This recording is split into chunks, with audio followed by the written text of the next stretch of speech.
Épreuve et tentation. Épreuve et tentation sont au départ indécis, elles peuvent virer au bien comme au mal, on peut réussir l'épreuve ou échouer, succomber à la tentation ou lui résister victorieusement. Mais l'intention du tentateur est de faire tomber, l'intention de l'éducateur qui met à l'épreuve est de faire croître et progresser. Une tentation est une sorte d'épreuve dans la mesure où Dieu nous laisse tenter dans le but de nous éprouver. Mais une épreuve n'est pas toujours une tentation. Une épreuve est une expérience ayant pour but de faire connaître la valeur d'une chose ou d'une personne. Ainsi entendu, l'épreuve est intentionnelle, mais, le plus souvent, elle est occasionnelle, car ce sont les circonstances de la vie, et tout particulièrement l'adversité, qui permettent d'apprécier la force d'âme de chacun.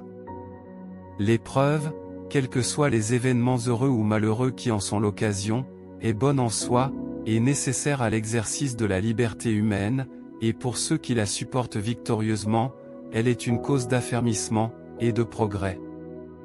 La tentation, elle, est mauvaise en soi, car elle est un entraînement au mal.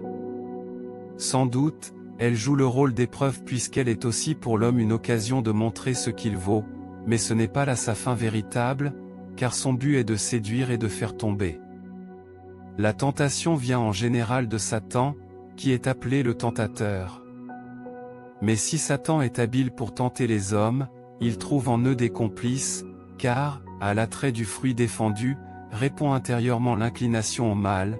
Lorsqu'on est tenté, c'est qu'on est entraîné et séduit par sa propre convoitise, ensuite la convoitise, qui a conçu, donne naissance au péché.